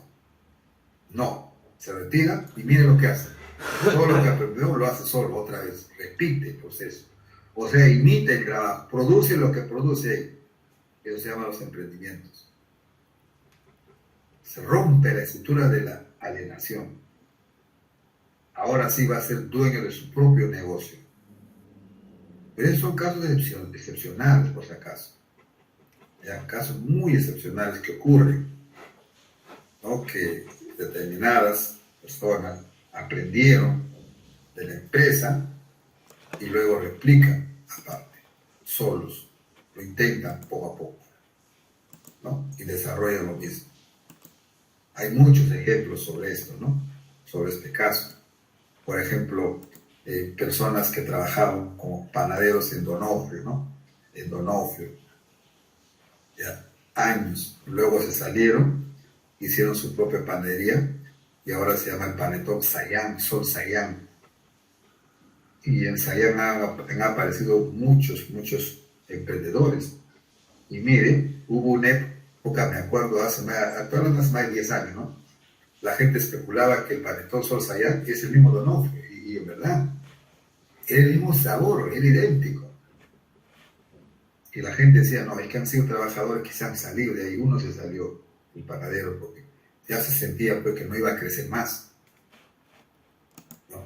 Incluso se especulaba que el Donofrio, como tanto fue la venta en esos años, porque todavía no aparecían los octógonos, por si acaso, cuando aparecieron los octógonos, ya se ha frenado, yo mismo me he frenado, ¿ya? Porque yo me comía uno, dos panetones, uno diario, y todo el día comiendo pedazo de pedazo. No, porque eso es dañino, en realidad, ¿ya? Por los octógonos. Ya la venta ya no es así con tanto. Dice que Donofrio arrasaba con la venta, ya no tenía. E iba, le compraba a Sol Sayán todo el lote y lo metía en su caja. Así se especulaba. ¿Por qué? Porque el sabor era idéntico. Entonces ahí les doy un ejemplo, ¿no? Cómo se puede romper la alienación, pero eso es, jóvenes, por favor, es muy relativo. Eso no lo dijo Marx, no, eso es lo que puedo percibir. En algunos casos, ¿no? Algunos casos, pues, ¿qué le digo? De 1.000.000 de repente. ¿Estamos? ¿Me dejo entender ahí? Listo. A ver, aquí hay una diferencia entre Hegel, Feuerbach y Marx, que está en el libro de la alienación. ¿Cómo lo entiende la alienación? Hegel entiende también la alienación, pero Hegel entendía la alienación, dice, partiendo del sujeto, ¿no?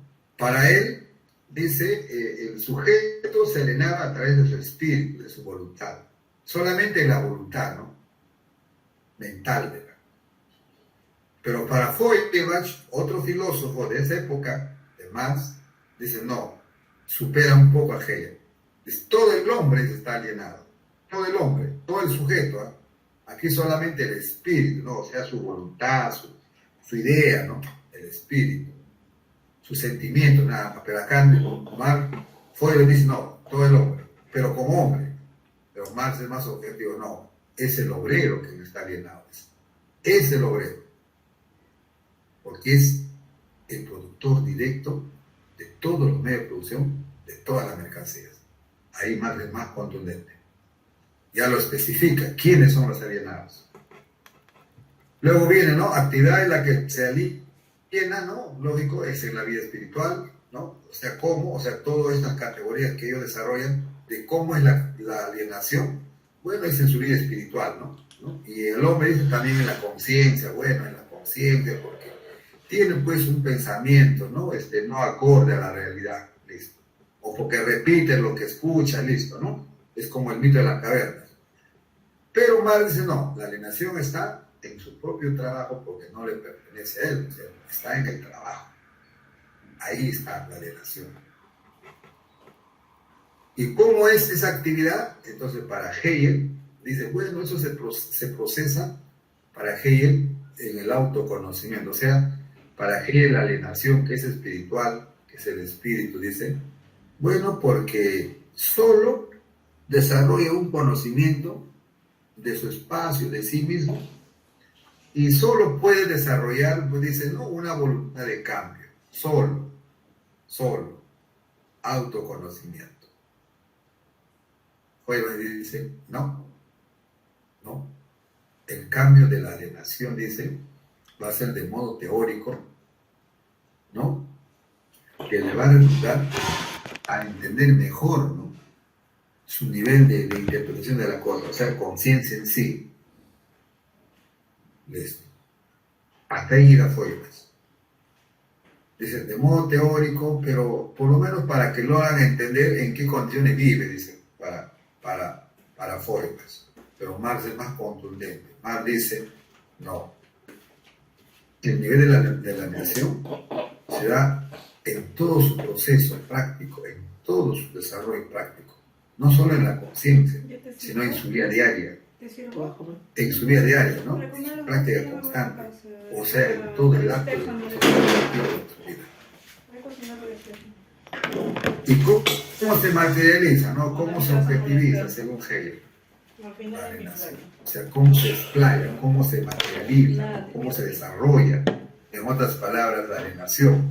Según Hegel, se materializa, dice, en una cultura, ¿no? En una sociedad, ¿no?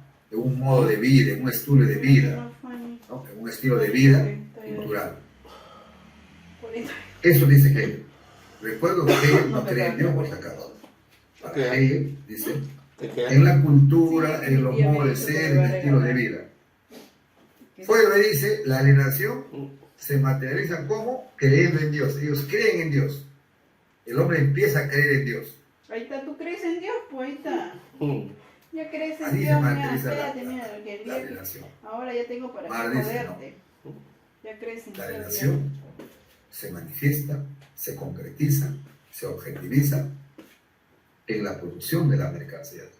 Porque el hombre, el obrero existe desde que amanece hasta que duerme, solo para producir mercancías que no le pertenecen. Ahí se concretiza. Más allá del pensamiento que tiene de la religión de Dios, sino está aquí en la producción de las mercancías. ¿Qué más dice? ¿Y cómo se relaciona entonces, no? Esta concretización, objetivización o materialización con la alienación, ¿no? Entonces para Hegel dice, bueno, toda la vida cultural es alienación. Hegel. Feuerbach dice, bueno, se presenta, dice, en algunos casos, materiales de vida. ¿No? En algunos casos. Marx dice, no toda objetivación es alienación.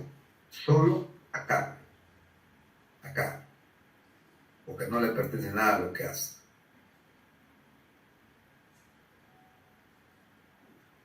¿Cómo se supera? Dice, al final, ¿cómo cambiar el fenómeno de la alienación? ¿Cómo? Se plantea los tres. Para Hegel, dice, al suprimirse toda objetivación, hay que suprimir y desaparecerá la alienación. ¿Y qué significa suprimir para él? ¿No? O sea, cambiar de pensamiento, cambiar de cultura, desarrollar una nueva concepción ideológica. Y vamos a suprimir, ¿no? La alienación, vamos a superarla. Para Feuerbach dice, bueno, la alienación va a superarse y va a cambiarse cuando se deje de creer en Dios. Listo. Es la religión que condiciona la alienación. ¿Qué dice Marx? ¿Cómo se suprime, cómo se cambia la alienación al hombre? Dice, al cambiar la propiedad privada. Al cambiar la propiedad privada. ¿Correcto? ¿Y qué significa cambiar? Una revolución social. El socialismo. Solo el socialismo va a lograr desaparecer esa conducta alienada del hombre, del obrero, del trabajador. Porque solo los obreros viven alienados, no la clase rica. Ellos no viven alienados, es el obrero. Para Feuerbach es todo el hombre. ¿Y cómo valoran este concepto de alienación? Para Hegel, su valoración de la alienación es positiva y está muy bien. Porque tiene que desarrollar, dice, un concepto ideal, ¿no? Un pensamiento ideal de algo, ¿no? Un autoconocimiento, ¿no? Tiene que tener una idea de cultura, ¿no? Y apegarse a la cultura, tiene que ser parte de la cultura, listo, le guste o no. Si la cultura es explotación capitalista, tiene que estar ahí si quiere vivir. Para Hegel es positivo la alienación. Para Feuerbach es negativa. Ahí coincide con Marx. Ambos ahí coinciden. ¿Correcto? Ese es este cuadro, este análisis. ¿Ya? Este análisis está en el libro, ¿no? Como los tres clásicos, Hegel, Feuerbach y Marx, ¿no? Tenían el conocimiento de lo que era, entendían lo que era alienación. Forma que se deriva, dice, de la alienación económica. Otras formas. Existe pues la económica, la alienación económica se desprende alienación social, alienación política, alienación religiosa. También en la alienación social, ¿no? O sea, culturalmente, lamentablemente la cultura no nos pertenece, nos alienamos, ¿no? Nos adaptamos. No nos pertenece su cultura, pero ahí estamos viviendo. Hay muchas personas, por ejemplo, vienen de las nuevas, ¿qué le digo?, de canciones, los rap, pero la cultura se adapta, no dice nada, no lo acepta así de plano, por supuesto, pero convive con ella. Alienación social. Alienación política. Al final aceptamos el gobierno que viene, ¿no? La mayoría en el Perú, mire, ya se alienó con la política de Dina y la corrupción. Reniega todo, pero ahí estamos, porque nadie mueve nada. Unos por temor, otros porque ya están acostumbrados, dicen, ¿no? Porque están resignados, bueno, dicen voluntad de Dios, ¿qué vamos a hacer? Con la política no se puede, o sea, hay una alienación mental. Y que el cambio depende de los dioses, qué sé yo, no se puede algún día cambiar, o sea, quiere que cambie por inercia todo. Y de igual modo viene la alienación religiosa. Esos que viven ve supeditar a Dios desde que amanece hasta que se duerme. Voluntad de Dios, dice, ¿no? Dios mío, dice, ¿no? Que la Virgen te acompañe, que Dios te acompañe. Esa es otra alienación religiosa. Listo. Preguntas hasta ahí, alguien tocó la puerta por ahí, Billy Chan Mal, recién aparece, mire, Billy Chan Mal, Billy Gargate, ¿no? Recién aparece con vida. Bien, preguntas hasta ahí, a ver, bajen la mano, piquen ahí en la mano 3 para que baje, para que desaparezca, porque veo ahí como si estuvieran ustedes pidiendo el uso de la palabra, si no me voy a confundir. Cuando pican otra vez, ahí desaparece, ¿ya? Bien, preguntas hasta ahí, todo está claro, van a hacer troma ya ustedes en esta teoría más. Vamos a la última, a ver, a la última, a ver, a ver cómo se llama esto, acá está. Conciencia de clase y falsa conciencia. ¿Ya? Y vamos a tener como el fetichismo, ¿ya? Conciencia de clase y falsa conciencia. ¿Qué es esto? A ver. Uno de los conceptos más importantes, no es lo mismo que alienación, falsa conciencia, por si acaso, ¿ya? Uno de los conceptos más importantes elaborado por Marx, dicen, fue el de conciencia de clase. Este día, según la terminología marxista, representa un mecanismo por medio del cual una determinada clase que se constituye como una clase en sí, o sea, clase en sí es cuando uno reconoce, yo reconozco que soy obrero, ya, soy obrero, listo, con dignidad soy obrero. Eso es conciencia de clase. Clase en sí, reconozco que soy empleado, clase media, yo reconozco que soy clase media, por si acaso como docente. Entonces yo reconozco mi clase en sí, o sea, yo en mi clase en sí sé lo que soy, clase media. Pasa a ser una clase para sí. O sea, si yo reconozco mi clase, entonces puedo llegar al nivel de una clase para sí. O sea, ¿qué significa una clase para sí? Significa entonces que tengo el conocimiento, el sentido de qué es lo que está pasando en la sociedad, políticamente, económicamente, socialmente. Pero primero tengo que pasar por clase en sí. Presten atención, ¿eh? Se me puede ocurrir preguntar, ¿qué entiende usted por clase en sí y clase para sí? Le vuelvo a repetir. Clase en sí significa reconocer en primera instancia quién soy yo, cómo estoy ubicado en este mercado económico, en esta sociedad capitalista o en cualquier sociedad. ¿Cómo estoy ubicado? ¿Cuál es mi posición? ¿En dónde estoy? Yo pongo un ejemplo. Yo soy docente universitario, por lo tanto, reconozco que soy un empleado, clase media. Y si yo reconozco con claridad que soy clase media, entonces estoy pasando al nivel de la clase para sí. O sea, en otras palabras, si yo reconozco mi clase, entonces ya reconozco, significa ideológicamente, sé lo que está pasando, soy consciente. Y sé que esto, correcto, es consecuencia de esa contradicción económica que hay. Y dos, sé conscientemente que eso tiene que cambiar en un momento, pero cuando yo planteo alternativas, ¿correcto? Cuando planteo alternativas, cuando soy consciente que algo tenemos que hacer, cuando soy consciente que tiene que haber unidad social, unidad nacional, como los bolivianos. Los bolivianos, ellos están de clase en sí a clase para sí, porque cuando ahí dieron golpe de Estado tipo Dina, ahí la sociedad, ahí mataron cientos, igualitos seguían saliendo, pero no salían pues aislados, salían millones. Por eso que la Yáñez, que es la Dina acá, se rindió, vio Chepa y dijo, sí, voy a llamar elecciones, ya 6 meses nomás, listo, ya, y porque confiaba que la derecha iba a ganar. Entonces, ¿qué pasó? ¿Por qué ganó la izquierda otra vez lejos? A pesar que no dejaron candidatear a Evo Morales. Fue otro candidato del mismo grupo político, del MAS, de izquierda, ¿no? Y gana lejos en primera vuelta. ¿Y qué le pasó a Yáñez? Está presa ahorita, por crimen de lesa humanidad. ¿Por qué ocurrió eso? Porque ahí en Bolivia, esos comuneros, esos hombres andinos, saben lo que ellos, las condiciones en que viven, saben que son una clase social determinada, pero lo más valioso que han llegado a este nivel, ellos saben cuál es la salida, ellos saben qué hay que hacer, ellos saben que tienen que luchar unidos, ellos saben que las balas no les pueden retroceder. Han muerto con dignidad, pero han vencido con dignidad, pero ahora están pidiendo justicia, están pidiendo para Yáñez cadena perpetua por crímenes, tienen que pagarla. Y está presa con todos sus oficiales que cometieron esos crímenes. ¿Me dejé entender, a ver? Clase en sí, clase para sí.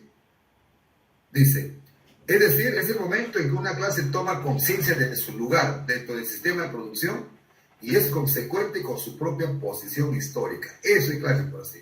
Ya, voy a hacer esa pregunta oral incluso, ¿eh? Por si acaso formas.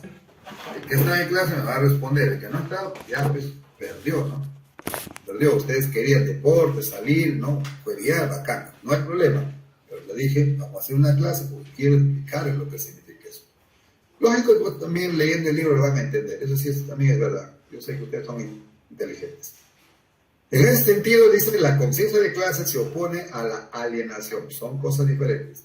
Concepto también desarrollado de forma amplia por la teoría marxista. Por otro lado, Marx señaló que una de las maneras de dominio que utiliza la ideología capitalista es engañar a la masa proletaria, haciéndole creer que no existen intereses particulares de un solo grupo, sino que estos son comunes y a todos y que cada uno tiene la misma posibilidad de desarrollo económico y social dentro del sistema. Claro, o sea, hay toda una cultura que el modelo económico permite que cualquiera puede ser capitalista, ¿no? Libre mercado. Aparentemente es verdad, pero en esencia no es verdad. El libre mercado, ¿cierto?, es para los que manejan mejor capital. El emprendedor llega hasta un techo, por si acaso, ¿no? Como clase media. Ahora, de 1 millón, un emprendedor puede ser capitalista, sí, es como, a ver, el dueño del KR, ¿no? Son pequeños comuneros, ¿no?, de la zona andina que empezaron a diseñar su propia gaseosa y ahora se han puesto pues pero ese es de 1 millón uno. Otro, el de helados Ártica, ¿no? Entonces mire cómo ha emprendido y ahora está dentro de un lógico capitalógico. Una teoría que plantea Marx tampoco es absoluto, pero sí hay márgenes, pero que podemos, ¿no?, de repente decir, pero eso no es la generalidad, porque no toda la sociedad hacen helados Ártica, ¿no? No todos son emprendedores, ¿no? Y se convierten en empresarios capitalistas mundiales. Eso aclaran, ¿correcto? En ese sentido, dice, el capitalismo impone su ideología y recala, o sea, induce en los proletarios que no poseen conciencia de clase, por lo que se produce una falsa conciencia. Es decir, una concepción errónea de su verdadera condición interior. Entonces, ¿qué pasa? Entonces ellos desarrollan una nueva ideología, ¿no? Donde todos tienen la misma oportunidad. Y dice, la burguesía le vende fantasías teóricas donde la población empieza a creerles. Y le cree, aplaude y lo apoya. Eso es falsa conciencia. Ejemplo, ¿no? Apoyar pues a los partidos de la Keiko, como a la gente pobres, hay que apoyar, aplauden. Eso es falsa conciencia. ¿Ya? Dice, ideología, dice, tanto la conciencia de clase como la falsa conciencia se relacionan con otro concepto fundamental en la teoría marxista, que es la ideología. Lógico, la falsa conciencia y la conciencia de clase es parte de la ideología. ¿Correcto? Conciencia de clase es lo que yo soy consciente, o sea, hasta dónde conozco mi realidad. Conciencia de clase es cuando paso de clase en sí a clase para sí. No todos pasan, por si acaso. En el país no todos pasan ese nivel.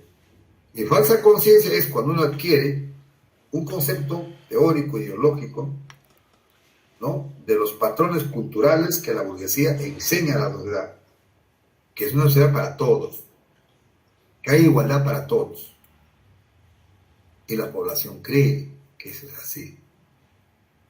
Dice, si bien el propio Marx no desarrolló una teoría sistemática sobre dicho concepto, su uso ha sido bastante extendido en el pensamiento marxista. Con respecto a la ideología, se puede afirmar que su uso implica una gran variedad de significados, que incluso hasta ahora pueden incompatibles u opuestos, ¿no?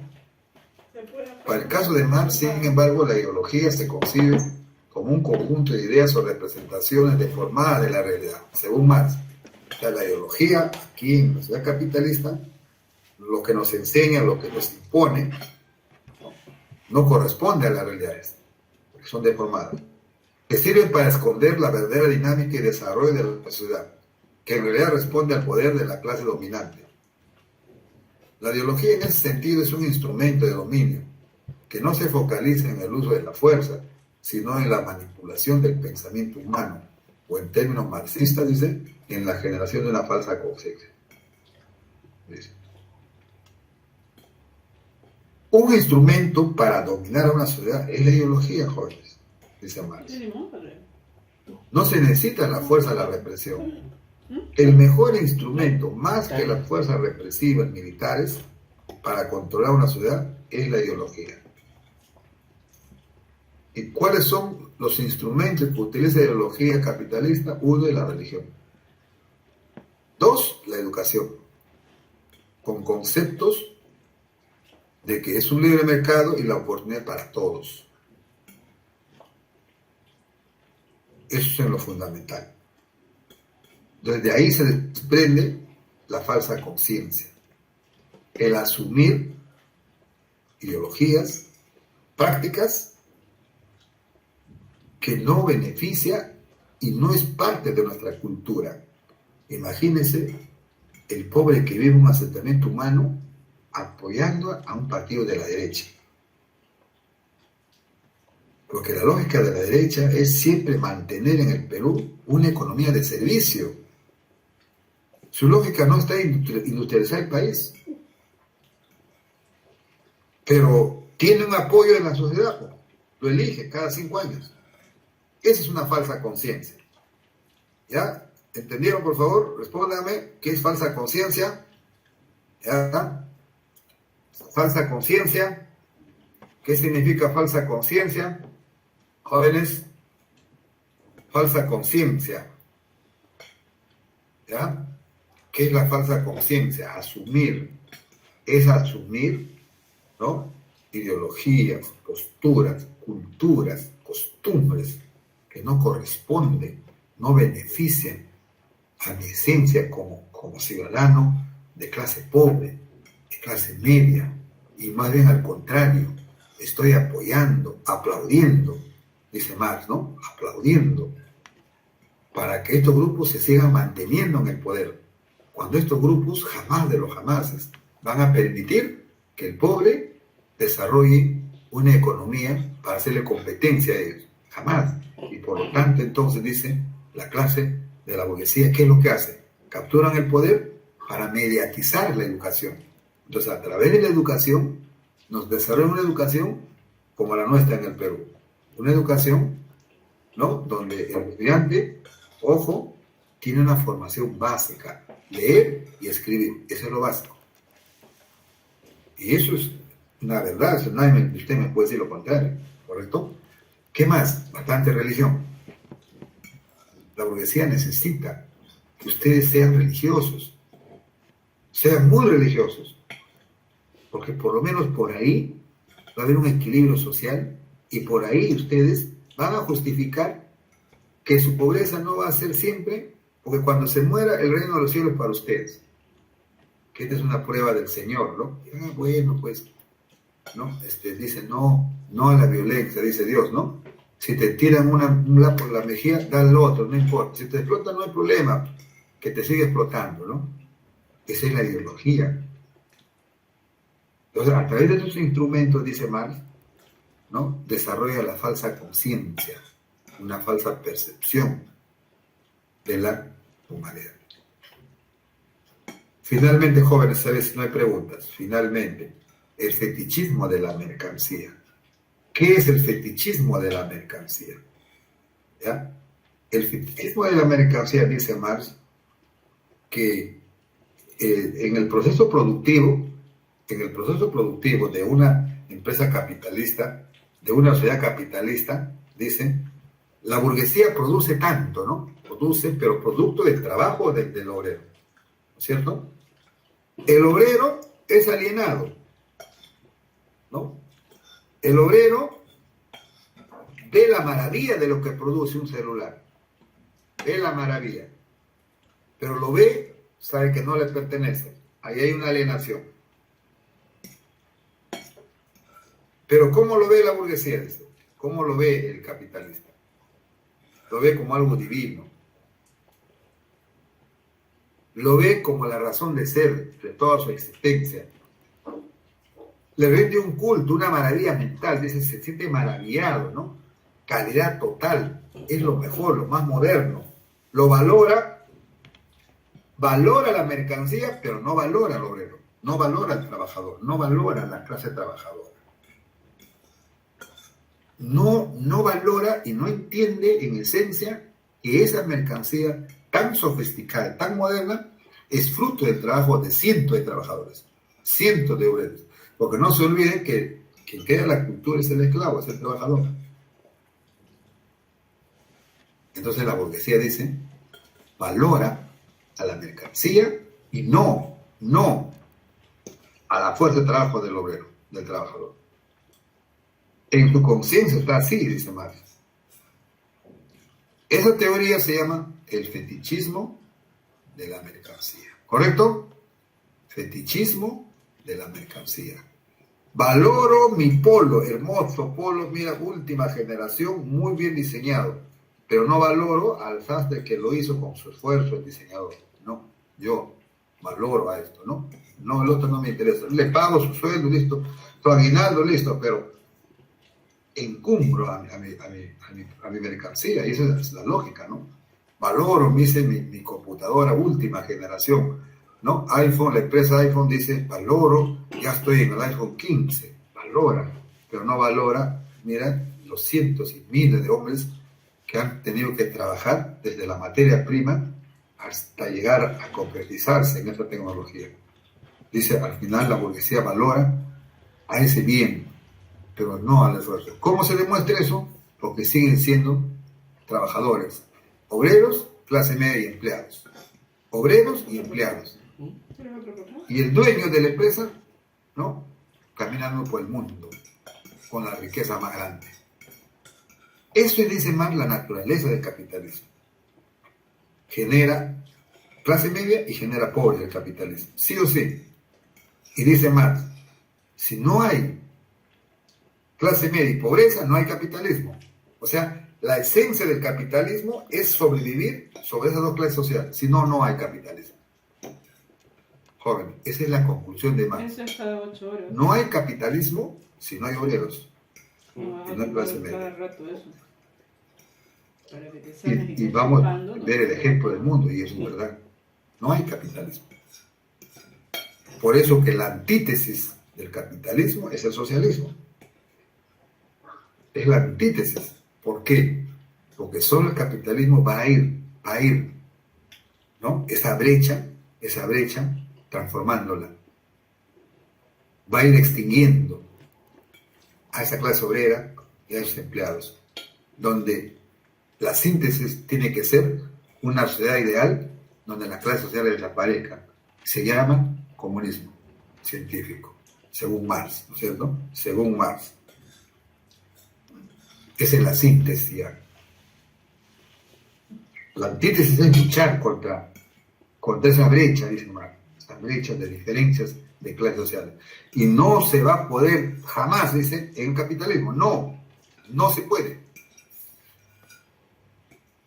Solo el socialismo es la que va a apuntalar como antítesis a empezar a extinguir esas diferencias de clases sociales. Y como síntesis, el futuro de la humanidad es el comunismo científico. Ahí sí ya no va a haber clases sociales. Muy bien, jóvenes. Ahora sí, preguntas. Ya estamos a las 11. Ese era el tema que me preocupaba, que ustedes lo conozcan. Por eso que no podía dejar de hacer esta clase. No quería dejarlos solos a ustedes que estudien. Quería darles algunas pautas. Yo entiendo que algunos sí lo entienden muy bien. Sé que están leyendo el libro, ¿no? Y listo. Jóvenes. Si no hay preguntas, me gustaría escuchar a ver alguna pregunta, algún comentario. ¿Ya? Pero como ustedes son inteligentes, sé que no me van a preguntar. Profesor, de lo que es los PPTs de las clases, lo que ha repasado recién, ¿le podría mandar al grupo o a la delegada? Deben tener los días ayudas, debo haberlo pasado, si no ahorita lo voy a pasar nuevamente. ¿Eh? Ya, gracias. No me he pasado ya. No me ha pasado, profesor. No te ha pasado, entonces ni te pasaré, porque yo recuerdo, creo que he pasado, ¿no? O sea, yo no se lo quedó para ella sola, profe. Ya, entonces ahorita voy a poder hacer ese trabajo de pasarlo, ¿ya? Ahorita lo paso. Ya. Gracias, profesor. Ahorita lo pasamos.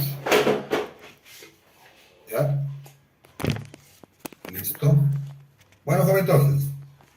Chao con todo, ¿ya?